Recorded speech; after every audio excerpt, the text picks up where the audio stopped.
What's up, guys? Tuki here, back again with another episode of my Hartford Whalers franchise mode series here on NHL 18. And today we do whatever we can to keep this team in playoff contention. We have turned the page. It started in the last episode, signing Pastrnak and Marner, and now we look to continue that up. We're going to look to bring in some defensive enforcements. But I do want to say really quick, because I've been seeing this comment quite a bit on both videos, really, for both the Hartford and the Montreal series, if I could remember to hit the right button.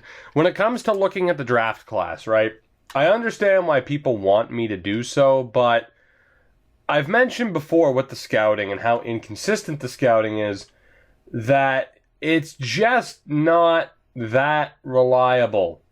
It really isn't. Unless, of course, because this looks drastically different, especially considering there are a bunch of players that are projected in the top 5, so I'm going to guess that that's wrong. You get the point.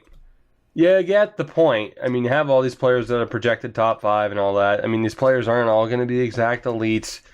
It's so inconsistent. So, yeah, you can see what the player types are at least, but like I said, I mean, really, what's the point? What's the point? Obviously, not all these players are exactly what potentials they're being shown, even if they have exact potentials. So, it is what it is. I worry about the draft when I get there, because the scouting system just isn't ideal.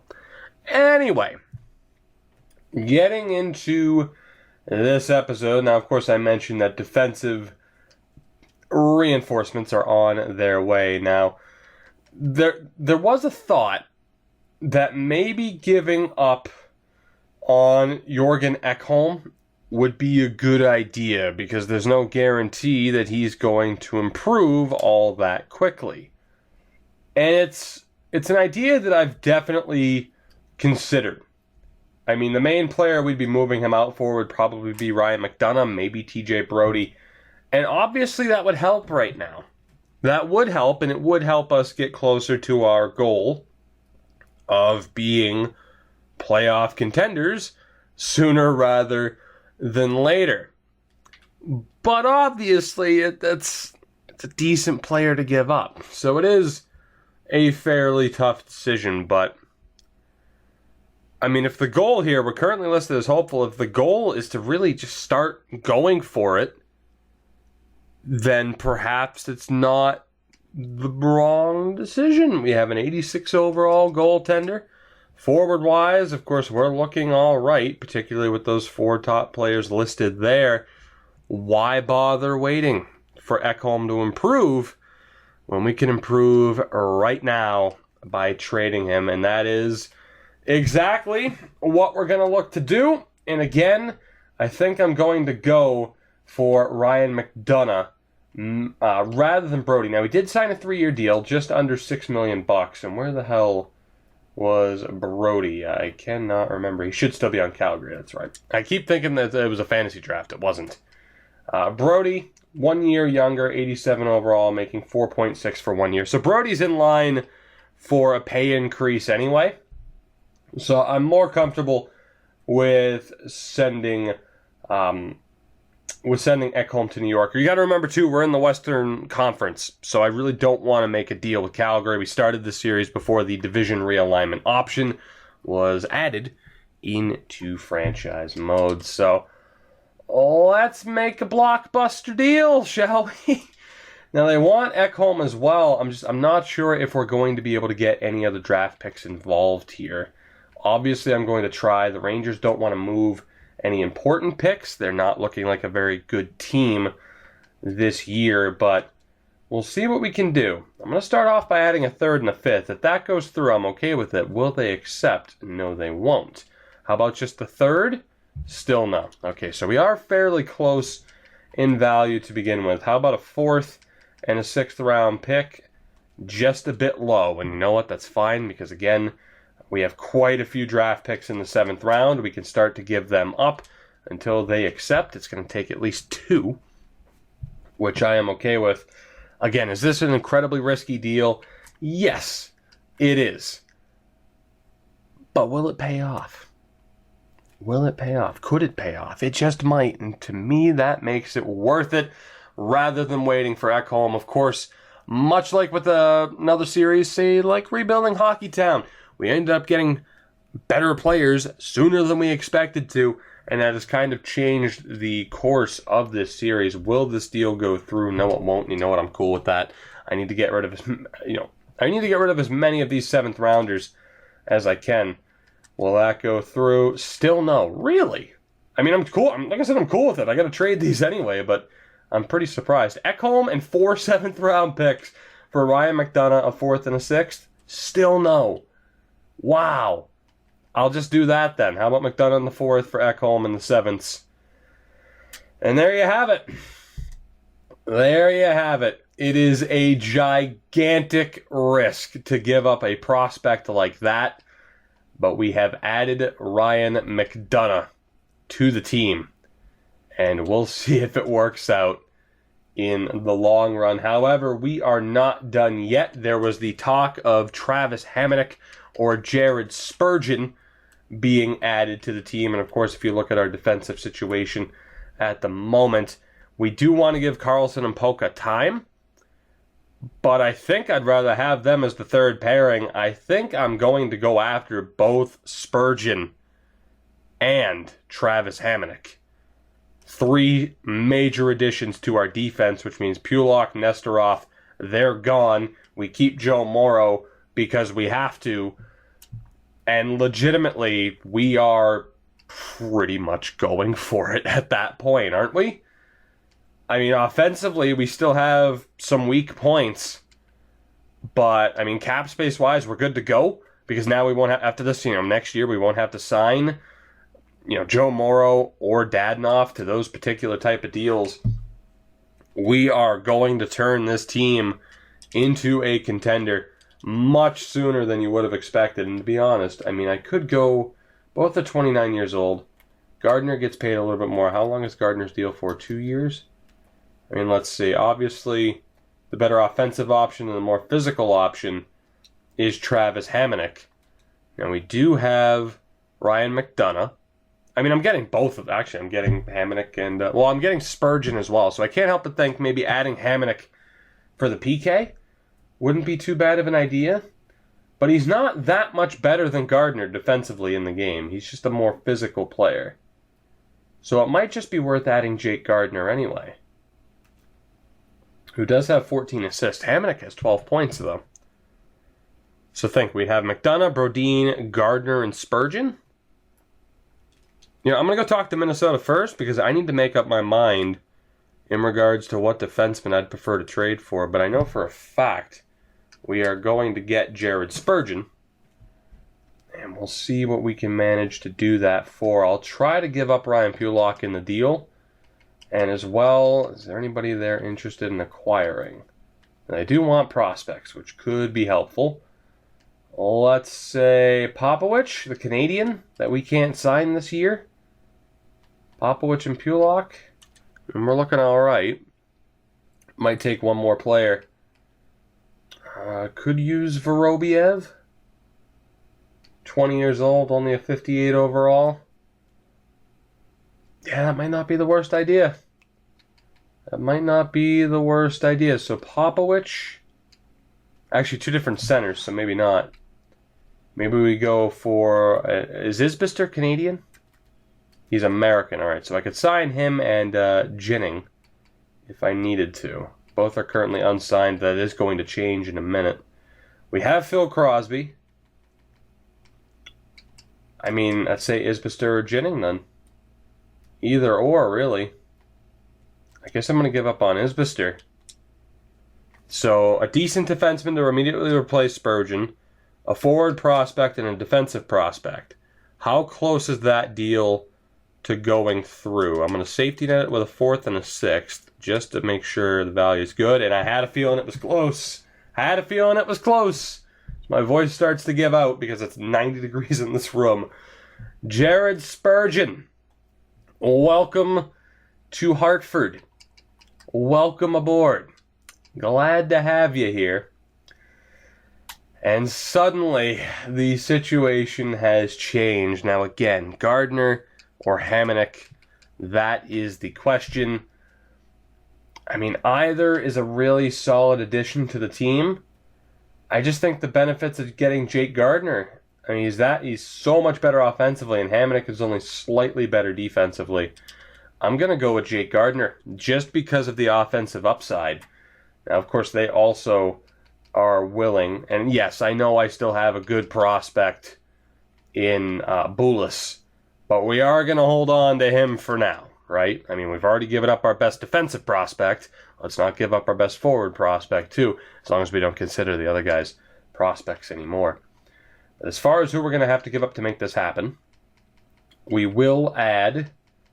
Where are you? You can't escape this. Nesterov. We'll add Nesterov to the deal, so we are going to have to give up a little bit more to make this happen. So we'll go to skaters. And honestly, I think Jennings is going to have to go anyway. And Vorobiev, a center and a defensive prospect, along with Nesterov. I think that's what it's going to take. Now, the prospects we're giving up, you can't sleep on low potentials this year, but it's worth it to do these deals. Will this go through? That one didn't. How about just the fourth rounder? Still no? Okay, so I had a feeling because of, the value difference of a Pulock to Nesterov. I'm not really surprised. If we take off the seventh, still no. So we're going to be able to add a sixth round pick here, more than likely. So I'm going to add it for actually here. I'll try the fifth round pick next year. So Nesterov, Jennings, and Vorobiev for Gardiner and a fifth. Still didn't go through, but you know what? We can add more sevenths here. We can add more sevenths. We still have so many picks in this draft. It's not even funny. Will that go through? Still no. All right. We'll try that one extra seventh round pick that we have. Will that go through? Still no. I'm a bit surprised. Let's try a sixth round pick next year. That should work. It didn't. How about a sixth round pick next year?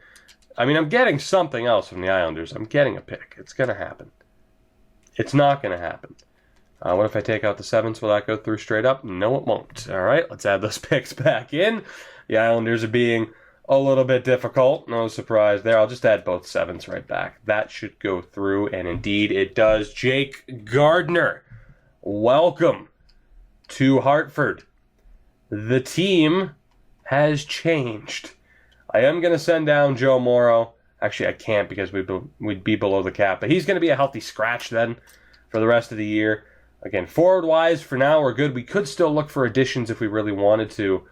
And then down in the AHL, I need to see what players we're going to have to sign because that is going to be a thing.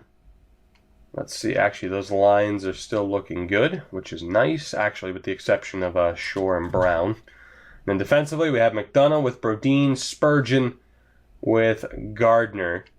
Which, to be honest, I'm going to change that. I'm actually going to put Spurgeon with McDonagh, Gardiner with Brodin. And then we'll have Carlson and Billy Polka, who have done all right. Well, Carlson struggled. Polka's been good, though, for the most part. Joe Morrow is the healthy scratch. And then down in the AHL, we'll go best lines. Who do I have to sign is the question.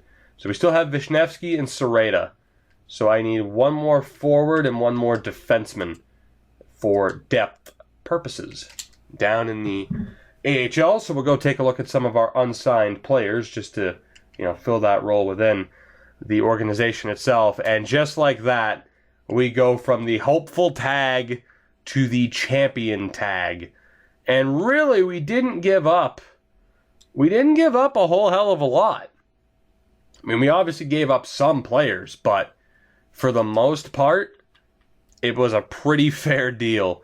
And again, was that the original direction for this team? No, it wasn't. But when you sign Pastrnak, when you are able to sign Mitch Marner as well, it makes all the sense in the world. And I was struggling. I'm like, Bodin's 20. I think I can sign Bodin now, which is good. He should show up in the AHL. And then forward-wise, Piernes, Hall, Kostitsyn, Malmstrom, Seal. I might just look for a free agent signing instead. Because, there's really nobody great there that I'd like to sign. So let's go ahead and see if we can just find anybody they don't even have. Well, actually, we could get the best player available. who would actually make sense to sign. Let's take a look then, shall we? Who will take a two-way deal? You got Marcus Foligno. We need to look for forwards specifically. Emerson Edom. So we're looking at Vincor. Ty Ratty. Thomas Vincor might not be a bad option. Yeah, I feel like he'd do all right. Depth forward, though, you know what? He's probably going to complain about the ice time. So minor league checker. We have Eero Pakarainen, Repik, Tedenby, Bobby Butler. Good old Bobby Butler. Haven't heard that name in a while. Brian Flynn. At this point, I'm mainly just looking for a familiar name that I feel like signing. Because it really doesn't matter. Jordan Wheel, Kenny Agostino, Bud Holloway, Corey Conacher. Poor Corey Conacher. You know what? We're going to sign him. I was going to go with Agostino. Let's see if we can sign Corey Conacher for the rest of the season. And of course, it is still only January 1st. We could make further changes if we want to, depending on who makes it, you know, or who finds themselves on the trading block as we approach the trade deadline. So for now, we are good. Although Boyer's in over Vishnevsky, which is actually fine. Actually, Vishnevsky should be in. We can play Bodine there now, too. So actually, let's get this team set up again. I got to take out Kravchenko for Allen. Defensively, we need to take out Boyer for Bodine. And was there anybody else? Low top for Crosby. Yeah, unfortunately, Vishnevsky is still going to have to sit out. But then we have Sereda. So actually, no, wait, the two depth defensemen were good. So who are we going to take out here is the question. It's got to be Grabeshkov. Yeah, it's got to be Grabeshkov or Loktionov, and it's definitely going to be Grabeshkov. That'll get Sereda back into the lineup, and that team is still, I mean, it's still a mix of prospects who are getting there and prospects who are still a bit of a ways away. And yes, I know it put Mitch Marner on the top line. I'll leave it like that for now, maybe. I'll leave it like that for now. I'm going to have to edit the lines anyway when Conacher signs. But all of the sudden, we find ourselves designated as potential champions. Conacher has accepted the offer. We beat Carolina but lost to Buffalo. All right, Tierney's not happy about ice time, so I'm going to have to put him back on the power play or PK. But with Corey Conacher here, again, he can just be a depth player. He doesn't actually have to be in the lineup right now. He would make the team better, though, so I think we'll take out Loktionov. So yeah, let's take out Loktionov in favor of Bulis. And then we'll take out Grabeshkov for Sereda. And then defense, we'll actually take out Boyer. Bodine's in now by default, and we'll put in Yuri Hudobin. The goaltenders, Kravchenko is out yet again for Allen. As far as the NHL goes, again, we'll swap those two around. Let's give... Tierney actually already has the PK time, so Tierney is going to need power play time to keep him happy, which is unfortunate. We'll actually take out Eunice Brodin for the moment, and we'll try to keep Tierney happy. Aside from that, we are good to continue. So let's do it. I mean, again, Connor Brown's a third-line guy. DeBrusk is a third-line guy. We are set up very well. The one thing you could argue is maybe trading Brown, putting Dadonov down on the third line and getting another elite scorer. You could argue the same thing, too, about Daniel Sprong. I mean, there are certain things we could do. We could still definitely improve this team. It's hard to believe that we're in this situation, but I mean, again, the set plan was to rebuild, but when you have the opportunity to turn the rebuild around that quickly, why not?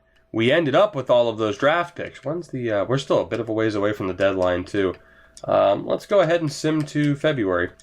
See if we can at least get towards the deadline. I don't know if we'll finish the season in this episode. But when you have a chance to turn it around, you got to figure, after the expansion draft, we piled up all of those draft picks. So it's either we make the draft picks and get prospects, or Pastrnak and Marner fall into our laps, and now we have all of these prospects to trade. We can go out and acquire players like Spurgeon and, frickin' McDonagh and Gardiner. I'm struggling to remember the names. And we can turn this team around just like that. And so far, so good. We do have 2 regulation losses, 2 overtime losses. There's the 3rd loss, and there's the 4th loss to Chicago. So overall, the month wasn't bad. But we did lose a couple of games there towards the end, up to 23, 21, and 5 on the season. Let's take a look. That still sees us in 7th place in the division, 6 points back of Chicago. So buying at this point in time, definitely risky, but I still feel like we could make it. And those were the last few deals done. And as it is, again, we didn't really give up anybody major aside from Ekholm. Aside from Ekholm, that's the only player I'm really worried about. And we still have plenty of draft picks this year. We're still going to have plenty of picks. We might be able to find a few more steals in the draft if we have any luck. Let's sim to the midway point of February. Let's go to the 15th. And we'll take a look. Austin Czarnik is on waivers at this point. Yeah, I was going to say at this point he's 27. Austin Czarnik in Montreal, huh? Not a bad depth player, but we don't need him. Unfortunately, we don't need him. We lost those 3 in a row. We beat Tampa. We lose to the Islanders and Philly. To be honest, I mean, it was looking good at first as Mitch Marner goes down with a knee injury until near the end of the month. It was looking good at first, but now it's looking like we might be in a tad bit of trouble when it comes to making the playoffs. We still might not be good enough in this first season despite the additions. I can't call up Kosarenkov. We'd be over the cap. I don't see how we'd be over the cap. Don't tell me I have to play Morrow. Why can't I send down Morrow either? We'd be over the cap. That makes no sense. Honestly, I'm confused. That makes no sense. Why can't I call up Kosarenkov? Joe Morrow is going to have to play offense. Or somebody. At least one defenseman is going to have to play as a forward here for the next few weeks. So it has, let's go with, say, Shore, Jones, and Morrow. DeBrusk, Tierney, and Brown. And then the second line and first line is still good. Does it put Tierney in on the power play? It doesn't. Which, again, I'll replace Eunice Brodin with him just to try. Actually, he's on the 3rd line now, so he really shouldn't be complaining. And down in the AHL, the team stays the same. All right. Mitch Marner goes down to injury. We lose yet another game. This has been a horrific stretch for us, really. I mean, 6 losses out of our last 7 prior to the Arizona game. We beat them, but then we lose to Edmonton.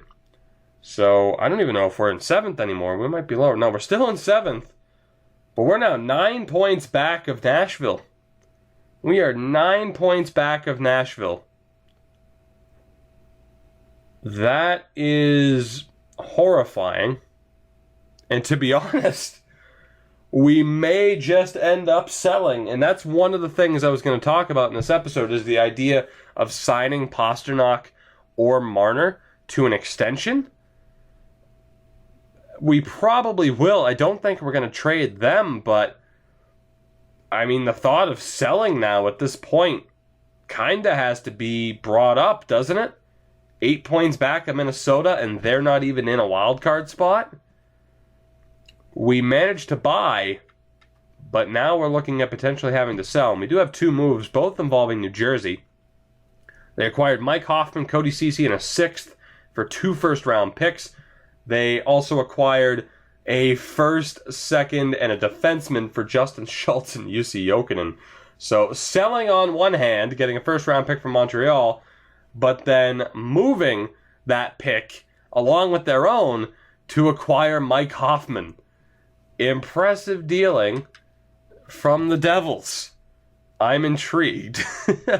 Admittedly, I am intrigued, but I don't know if I want to go further at this point. I think this might be our stopping point. Maybe we'll take a look at the deadline or, at the trading blocks. But when you talk about players we could potentially move, Again, I'm fine with Panarin, Marner, and Pastrnak being a part of this team moving forward. We will have to try and sign both of them. And actually, really quickly, let me see if either are against re-signing. That could be a thing because of our current standing this season.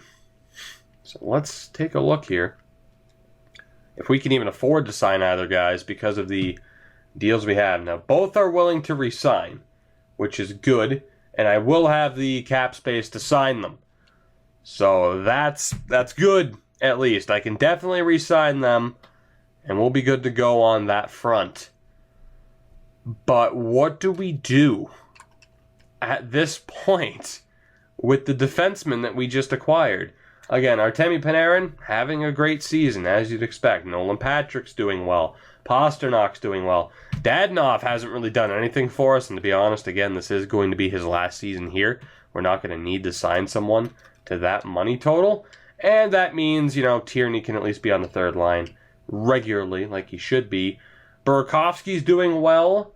Sprong's doing all right. DeBrusk, somewhat of a disappointing rookie year. He might hit 30 points, which is what I'm hoping for.